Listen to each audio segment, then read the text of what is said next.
ભાગોમાં વાતાવરણમાં પલટો જોવા મળ્યો છે। વહેલી સવારે કેટલાક ભાગોમાં ઝરમર વરસાદ પડ્યો।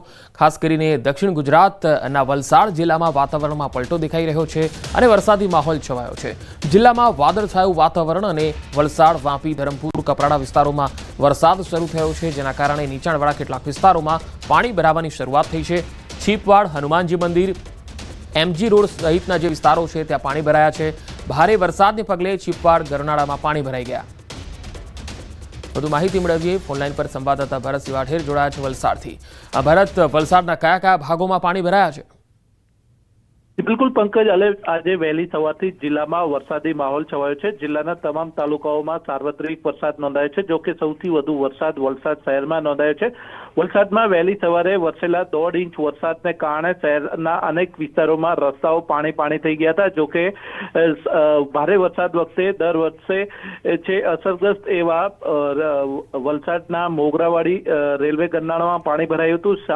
સાથે જ છીપવાડ રેલવે ગરનાળા અને છીપવાડમાં આવેલા હનુમાનજી મંદિરના ચોક અને આસપાસના વિસ્તારોમાં રસ્તા ઉપર પાણી ભરાયા હતા। તો એમજી રોડ પર પણ પાણી ભરાઈ જવાને કારણે વહેલી સવારે લોકોએ પરેશાનીનો સામનો કરવો પડ્યો હતો। આમ દર વર્ષે ભારે વરસાદ વખતે આ વિસ્તારમાં વરસાદી પાણીનો ભરાવો રહે છે। જોકે આજે વહેલી સવારે 1.5 ઇંચ વરસાદમાં જ રસ્તાઓ પાણી થઈ ગયા હતા। આથી વહેલી સવારથી જ લોકોએ પરેશાનીનો સામનો કરવો પડ્યો હતો। પંકજ જી ભરત, આભાર માહિતી આપવા માટે।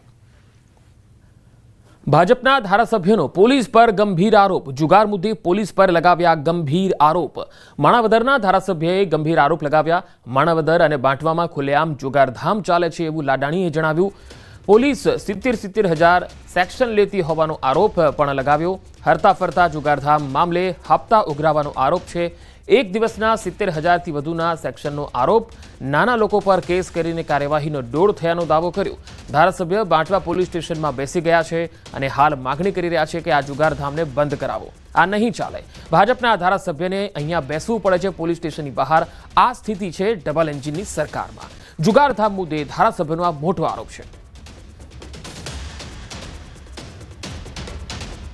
એ દિવસથી મને પણ ક્યાંકથી ફોન આવતા હતા કે ભાઈ બાંટવા પોલીસ છે એ અહીંયા હરતી ફરતી ક્લબ ચલાવે। એટલે મેં પોલીસને એમ કીધું ભાઈ તમે હરતી ફરતી ક્લબ ચલાવવાની મંજૂરી આપો તો આ લોકોને હું કામ ખોટું ટોર્ચર કરો?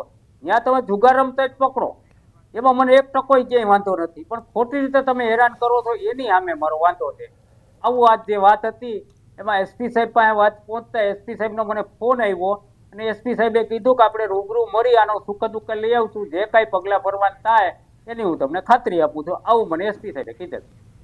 તો એમએલએ લાડાણીના આક્ષેપ પર પોલીસે ખુલાસો પણ આપ્યો। જુગાર રેડમાં નાસી છૂટેલા આરોપીઓનું કારસ્તાન। ફરાર આરોપીઓએ એમએલએને ગેરમાર્ગે દોર્યા હતા। પોલીસની છબી ખરડાય તે માટે ગેરમાર્ગે દોર્યા। પોલીસ જુગારની બધી ડામવા માટે કટિબદ્ધ છે। 12 જેટલા આરોપીઓ સ્થળ ઉપરથી નાસી ગયેલ હતા। આ નાસી ગયેલ આરોપીઓએ પોલીસ ધરપકડથી બચવા માટે સ્થાનિક ધારાસભ્યશ્રીને વાસ્તવિકતાથી વિપરીત અને પોલીસની છબી ખરડાય તેવી વિગતો રજૂ કરેલ હતી, જેથી સ્થાનિક ધારાસભ્યશ્રી દ્વારા આ વિગતોથી ગેરમાર્ગે દોરાઈ અને એક વિડીયો સોશિયલ મીડિયામાં વાયરલ કરવામાં આવેલ છે, જે તદ્દન તથ્યવિહોણો છે। ખરેખર સ્થાનિક પોલીસ દારૂ જુગારની બધી નાબૂદ કરવા માટે કટિબદ્ધ છે।